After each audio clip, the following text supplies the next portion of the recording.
Scotty here, folks, and today we are bound for the final frontier with a look at the first published Star Trek fiction and some of the artwork that it inspired. Now, this is a salute to the Summer of Trek, which is the 2023 edition of Book Trek, a BookTube event that was created a couple of years ago by Vin over at Revenant Reads. And I'll leave a link to his channel down below. And also a list to all of his co-hosts. He's got quite a crew helping him out with this, and I'll leave links to all of their channels as well. I'm not a co-host. I'm just hitching a ride, and the Summer of Trek is covering the months of June, July, and August this year, and so I've already missed the first month entirely, so I'm jumping in kind of halfway through the mission here, but I'm going to jump in with both feet. Now, I've been a Star Trek fan since the very first runs of the original series.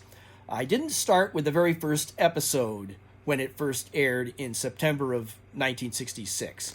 I didn't really get wind of it until a lot of my friends at school were talking about it. I was in the 6th grade, and I finally got a chance to watch it with the episode The Return of the Archons.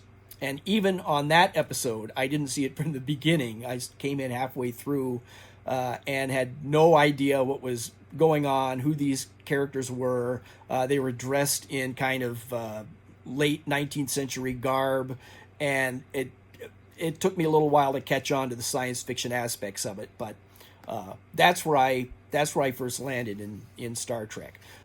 Now, I'm going to go out on a limb here and assume that since you're watching a Book Trek video right now, you're not only a Star Trek fan, but also a reader. So you're likely to know that the first Star Trek fiction ever published were the Bantam Books editions of James Blish's adaptations, short stories based on the original episodes. And the first volume of those came out in January of 1967. And then that sold really well and became very popular, so they went on to commission Blish to write Star Trek 2 and 3, on and on. Ultimately, between James Blish and his wife, J.A. Lawrence, they managed to write adaptation short stories of all the original series episodes. It took years and years and 13 volumes to get through it all, but they finally managed to do that. And as I was reading those books in high school and into college, it always struck me odd that I would hear the story that James Blish had never actually watched a single episode of Star Trek before he started writing those adaptations. And how odd that was. It seemed like, why wouldn't he do the simple homework of watching the episodes that he was writing adaptations for? Well, it didn't strike me until years later, but like I said, the first volume of those adaptations came out in January of 67. The series didn't even premiere until September of 66. So, and of course, he must have been writing those first stories during those early months of the first season. So how could he have seen any of them or many of them at all? He may even have been writing them just before the series first premiered. So that explains why he was often working from early drafts of the scripts and not actually the final scripts. And very often the show was still being produced, and they would sometimes rewrite parts of the scripts on the set. So he couldn't have had the finished scripts even to work on those early editions. So there's a couple of mysteries solved there, but those books were great, and ultimately in February of 1970, James Blish wrote his very first Star Trek original fiction. And February 1970 it came out, Spock Must Die. And the series, the original series, was canceled by that time. It had already run its course in first runs and had not been picked up for syndication yet, where the series became more popular than ever. But that was yet to happen when Spock Must Die first came out. But that's often considered to be the first original Star Trek fiction. But it wasn't. There was a book that was published by Whitman Publishing in 1968 during the show's original run, and it even makes some reference to a few episodes in that book. It was published for the young adult market, so it was not considered adult original fiction, so is often overlooked. And I'm going to overlook it in this video too, because this is about the first Star Trek fiction, this video here. And so I'm going to cover I'm going to touch a little bit on Blish's first collection of short story adaptations, but then I'm going to focus on the actual first original Star Trek fiction, and that was the Gold Key Comics series of Star Trek. And the first issue of that came out in July of 1967. So during the first season's summer reruns, it came out. So I'm going to back up just a little bit and talk only briefly about the first Blish collection of Star Trek episode short stories. Because last year for Book Trek, I did a video that where I chatted about all of the Blish and J.A. Lawrence adaptations, the entire series of Bantam collections, and the cover art. So if you're interested in more of the backstory of the publication of all those books and the artists that graced the covers of those particular volumes, a link down below for that. And you can check that out later if you like. But I do want to talk just a little bit about the stories in the book. I'm not going to go into them much because if you are a Star Trek fan, like last year I mentioned, you already know all those stories. But just to give you a little idea of what's in the book, if you haven't read it, there are 7 short stories based on original episodes. And the first one in the book is, they called it Charlie's Law. That's based on Charlie X from the original series. That episode always reminded me of the Twilight Zone, It's a Good Life, starring Billy Mooney from Lost in Space. You're a bad man. You're a very bad man. Similar character in that with Charlie X. Then there was Dagger of the Mind, and that one had Dr. Helen Noel in it, one of my favorite guest stars there. Then there was the Unreal McCoy. That was what it's called in the Blish adaptations. It was broadcast and titled The Man Trap. That was I think it was kind of a ripoff of The Black Destroyer by A.E. Van Vogt, and I did a video about that too once before. And A.E. Van Vogt talked to Roddenberry and said, you know, a lot of Star Trek seems to be based on my Voyage of the Space Beagle stories, but you can go ahead and do those because, you know, anyone can write stories about spaceships exploring outer space. Just don't rip off any of my own stories and it will be good. And so Gene Roddenberry said he wouldn't, but then the Man Trap here seems to be a direct ripoff in a lot of cases of Van Vogt's Black Destroyer. Then there's The Balance of Terror. That's the episode where Spock's father, Sarek, is on an embassy mission and is really kind of weekend warrioring as a freelance Romulan. Don't know why they didn't recognize him later, but great episode nonetheless. Then there's The Naked Time. That's the early episode where we see all of our crew that we don't really know that well have all of their inhibitions stripped away from them, so we see what is lurking beneath those personalities. A really important early episode, I think, and that's the episode where Scotty can't defy the laws of physics. Somehow they managed to do it anyway. Then there was Miri. That was the episode where the Enterprise goes to the exact duplicate of Earth that is somehow frozen in the 1960s, and only the children are surviving, and they're centuries old. That one stars Kim Darby, who played Mattie Ross in the original True Grit movie. And then there was finally The Conscience of the King, which is where Kodos the Executioner, who wiped out half of the population of the planet he was governing back in Kirk's youth, only to become a Shakespearean actor. Always a good move after you've left office and are on the lam, is to go into showbiz. or maybe it's the other way around. That's another story. Anyway, so at the beginning of the book, there's an interesting dedication. Blish dedicated the book to Harlan Ellison, and it just says, "To Harlan Ellison, who is right all along."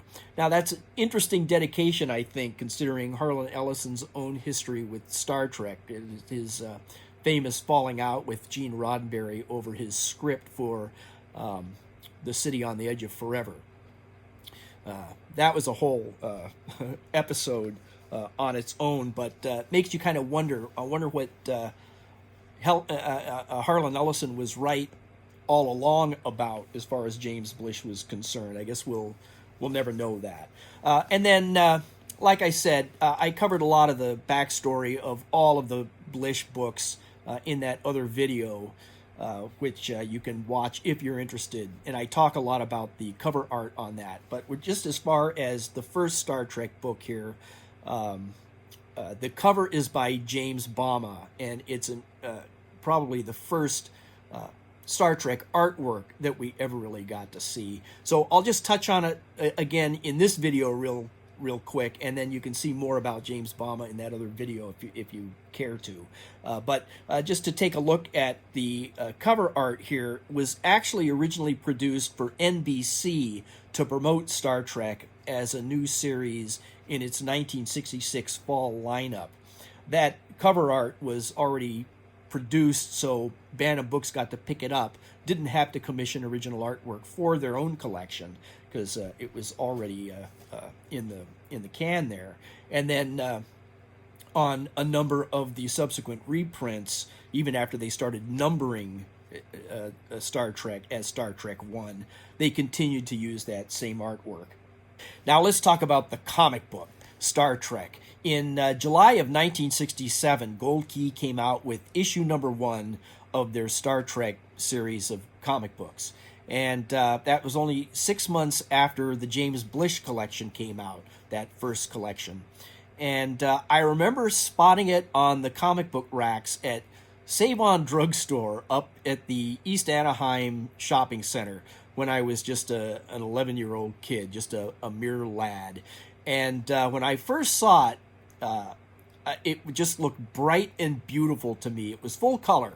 And I had only been watching Star Trek on our old crummy black and white TV set. I didn't know anybody in those days that had a color TV set that I could go over and watch Star Trek on. So for the first several years of watching Star Trek, I only could see it in black and white. So this early color cover on the comic book with photos from the TV show, from production and promotion images, was just brilliant to me. So I got to see Spock in his blue tunic, and Kirk and Sulu I was happy to see wearing green tunics, and didn't know what color they were until then. And so having seen this, these characters wearing green shirts, that's the color I thought they were. And in fact, inside, everybody's wearing green shirts except for Spock. Spock in the illustrations in the inside of the comic, Spock wears blue. He's the only one who wears blue. Everyone else wears a lime green tunic. So I just thought, oh, Kirk wears a green shirt, and I'm wearing a green shirt now. Green has always been my favorite color. So that was my impression until I finally started to be able to see the actual episodes in color, and then they were kind of that yellow gold color. Well, if you're a big Star Trek nerd like I am, you might already know that the shirts were a green tone of velour, but that fabric had kind of a reflective quality that under the studio lights or bright lights, it reflected the light as a yellow or a gold color. They didn't know that when they went into production, apparently, because all the other uniforms that Kirk wore, he had that wraparound, or a few different wraparound shirts that were kind of a green color, and then his dress uniform was that metallic-looking green kind of a jacket. And those were all supposed to be command green, apparently, back in those days. But he usually wore that other regular crew neck with the black collar shirt. and it looked yellow to everybody. And so to this day, whenever you see Command Gold, it's that yellow color, and the green just shows up as kind of an oddity. But that's a little background, a little detail there. It has nothing to do with the comic book, really, except that they went green on all their uniforms for everybody except for Mr. Spock. So what about Gold Key Comics? Well, they were an imprint of Western Publishing, who was also a publishing partner with Dell Comics. And they also owned Whitman Publishing, who would, a year after this first issue came out, Whitman would publish Mission to Horatius, which would be the first book form Star Trek fiction. But maybe we'll do a video on that down the line at some point. But like Dell Comics, Gold Key produced a lot of titles featuring licensed properties. A lot of them were based on network TV shows like The Twilight Zone, Man from U.N.C.L.E., Time Tunnel, The Munsters, on and on. Now, these TV-based titles were usually trying to take advantage of the current popularity of a lot of the network TV shows. And sometimes the comics would sell well, and sometimes they wouldn't. Sometimes a title might have an issue or two, and then it would be canceled, never catch on. Other times, maybe they would go for half a year or a year maybe. But Star Trek was so popular that it kept running for years. It went through 61 issues before Marvel Comics won the licensing for Star Trek when Star Trek the Motion Picture was first released. And then Marvel took it over with their own original line of Star Trek based on the movie era. But let's take a look inside this first issue of Star Trek by Gold Key at some of the artwork by Nevio Zecarra, and the story itself was written by Dick Wood. Here's the splash page to issue number 1, The Planet of No Return. And I think Zecarra, the artist here, did a really good job with what little he had to work with. Like James Blish, who only had those early drafts of the scripts to work from and never having seen an actual episode. Same with Zecarra. He was an Italian artist, and he was working in Italy for Western Publishing. They farmed a lot of work out overseas back in those days. And so he just had some production stills and some promotional photos of a few of the lead characters, and then some shots of the exterior of the Enterprise, and apparently looking at some of these drawings here, one photo of the prop for the tricorder, and that was it. Everything else he had to make up. And I think he did a really great job in inventing things that he had no idea about. In particular, if we're still looking at this landing page here, or the splash page rather, just the outfits that they're wearing. They're carrying actual gear with them, going into onto the surface of an unknown planet here, outfitted with backpacks and just things that they might need, like you might go hiking or camping or reconnoitering or whatever. A military outfit would carry things with them, as opposed to, if you think of our early episodes of the original series, they beamed down, sure, with a phaser and a tricorder and communicators and things. But other than that, they didn't even have a bottle of water in case they got into trouble. So a lot of kudos, I think, should go to Zecarra here for inventing details out of whole cloth. Now let's look at the next page where we start to get into our story of the Planet of No Return. And if you're an original series fan, you might recognize that image of Kirk there in the middle, based on the promotional photos from back in the day that Zecarra was working from. And if we zoom in here on the first panel where we see the Enterprise cruising through space, coming up to the planet in question here, we can read the captain's log where we are told that they are exploring Galaxy Alpha. So obviously they didn't have a writer's guide much to work from here, but other than little things like that and names of things that they get wrong, I think we can forgive a lot of this, being that this was such an early attempt at giving us some Star Trek when we couldn't watch the TV show whenever we wanted. On the next page, we get to see Spock and McCoy working together in sick bay, and they are putting supplies together for the landing party who's about to beam down to the planet surface of Kelly Green, or planet KG as they're calling it. They've named it Kelly Green because the planet is so rich in vegetation that from orbit it appears to be this bright green color.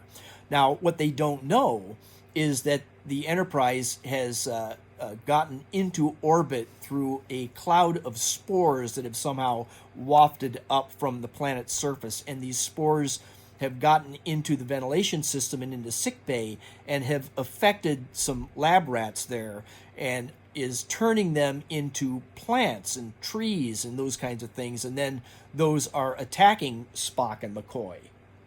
So shortly after the lab incident there, Kirk has called Spock and McCoy into a emergency conference because they're about to go down to a planet. They don't know what they're getting into here, and this thing with the guinea pigs in the sickbay has just happened. But zooming in here, I think you can start to see how well Zecarra really managed to pull off the likenesses of the characters from his reference photos. And in fact, again, you might be able to recognize some of the reference angles of some of these faces here. And we're also starting to see how everybody on the ship is dressed in that lime green tunic except for Spock in his science blue.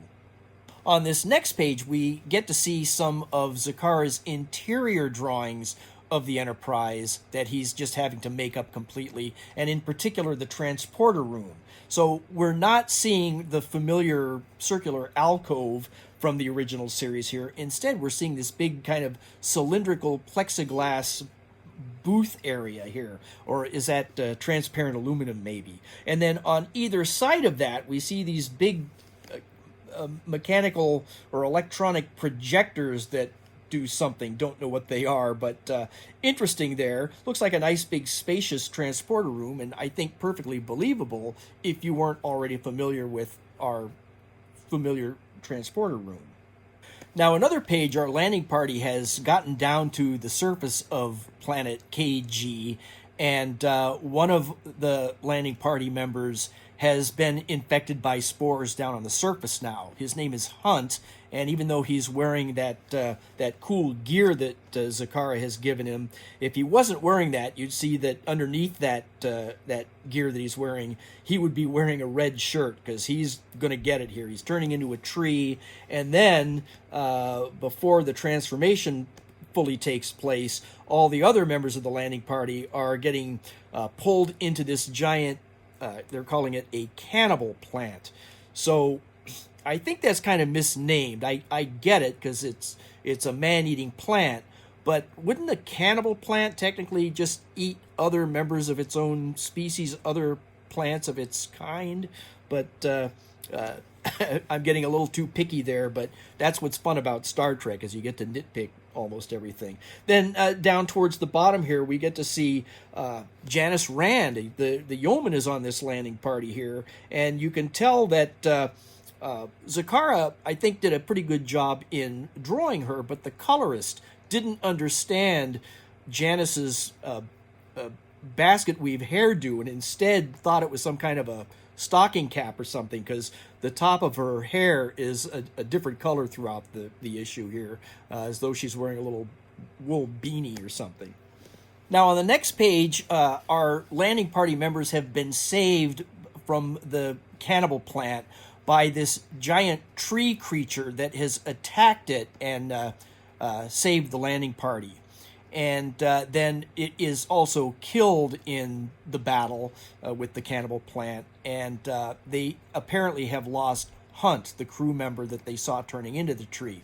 Well, this is one of those little details I think that Zecarra worked in that's kind of interesting. They realize that the tree that killed the cannibal plant is the fully transformed Hunt, the red shirt here. And they know this to be true because they find his dog tags hanging around one of the branches of the tree creature. So they know that this is Hunt, transformed into the tree and still had enough intelligence or memory to protect the landing party, even though he knew he was a goner himself. But the idea of the dog tags or of the ID bracelet, I think, is something overlooked in those early original series episodes. Now, if we were to look back now, we probably think, well, any kind of ID like that would be some kind of electronic device or an implant or a chip or something like that. But back in those days, back in the mid-'60s when these shows were being produced, a dog tag makes sense. And as kids, we were watching combat and other World War II movies and things like that. And military was on everybody's mind. Most of our parents, most of our fathers had been in the service, and so dog tags were a thing. And working it into this artwork here, just a little throwaway detail here, but as a kid reading this, that just made sense to me, and thought that would have been a good idea to have something like that in the series. The adventure continues on this next page here, but there's a couple of interesting things on it. We see Kirk contacting Spock up on the ship and tells him about Hunt, and Spock refers to Hunt's death as being a shame because he was a great spaceman. So little things like that kind of throw us looking back at it now, but back in those days, this was just a lot of fun. And then in the bottom frame here, we see Kirk speaking to Spock on a tricorder. He doesn't have a communicator, but I'll bet that Zecarra only had reference photos of the tricorder and didn't know that it wasn't a communicator. And it actually is a pretty good representation of such a device. Then after a word from our sponsor, we come back to part 2 of The Planet of No Return.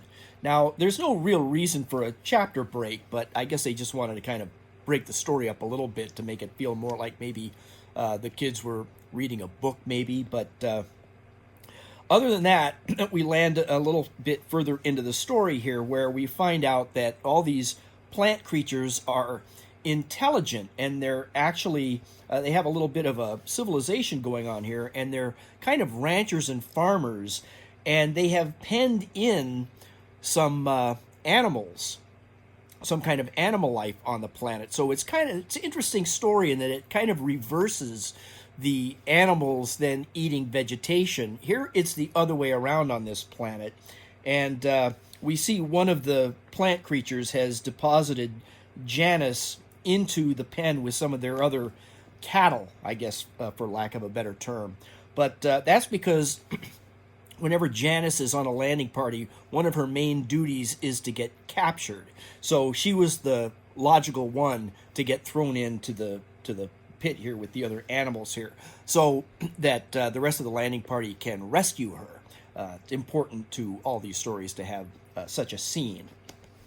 Now on the next page here again, we get to see Kirk using his tricorder to talk to Spock on the Enterprise, because only the Enterprise can save Janus now, and they're going to use the ship to fire some strategic laser beams down to open up that corral made of the brambly bushes there and free Janus so they can beam out and get back to the ship. But also on this page, here's where we get a really nice drawing of the Enterprise from, again, another familiar reference photo that we probably can recognize, that angle of the ship. But it's just such a nice angle, and I think Zecarra is just doing a great job on these. What do you think? Well, the plan worked, and so everyone was able to get back to the ship safely, but there's one more sad task to perform. Spock is worried that these spores, because they can become spacebound, may drift to other planets eventually and could possibly infect the entire galaxy, if not the universe. So they must destroy all life on the planet. Even though we've just found out that this is a civilization, and this has got to be a direct violation of the Prime Directive, I would think, but we didn't know too much about that then, and we got to do what we got to do. So our very last scene here is a rather shocking panel for a comic book back in those days, where we see the Starship Enterprise destroying an entire planet. So with that mission having been accomplished, let's take a quick look at some of Nevio Zecarra's other artwork and then we'll wrap things up. So let's take a look at a few examples of some of Zecarra's other comic book artwork while we chat about him for a minute here. He was born in 1924 in Italy and was a comic book penciler and inker. And he got his start in 1952 illustrating for a weekly comic magazine called Il Vittorioso, which means the victorious.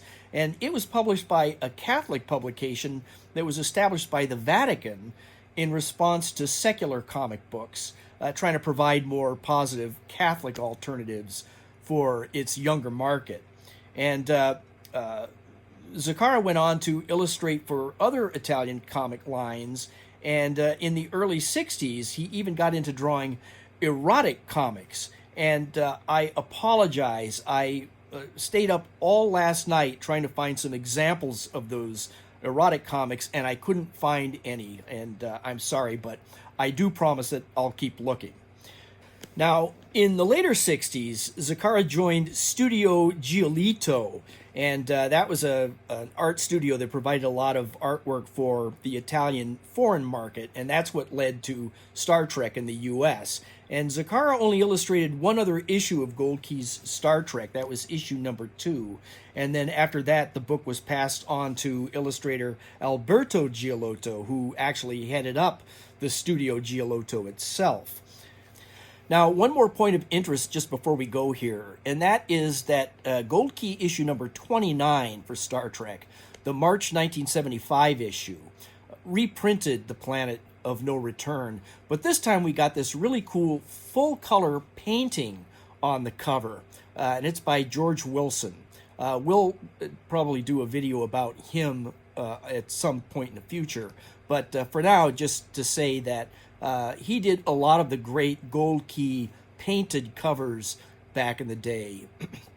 And unlike Marvel or DC or a lot of the other comic companies that you might think of that use the pen and ink line art style covers, Gold Key often did these great full-blown color paintings, more like you would see on paperback books.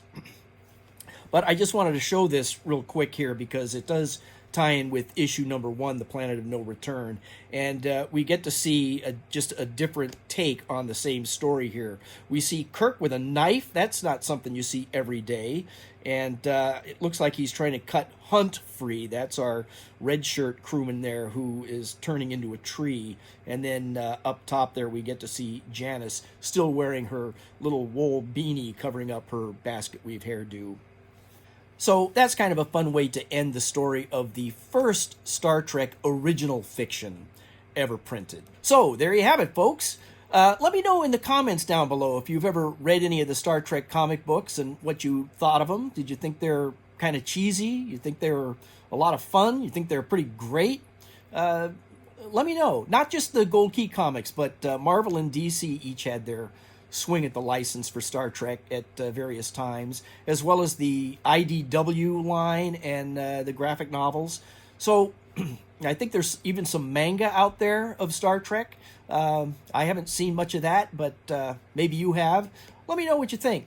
And just before going here, I'd like to thank Vin at Revenant Reads for coming up with Book Trek. It's a lot of fun to do. And also tip of the hat to all of his co-hosts. And again, I'll leave links to all of those guys down below there in case you're interested in them.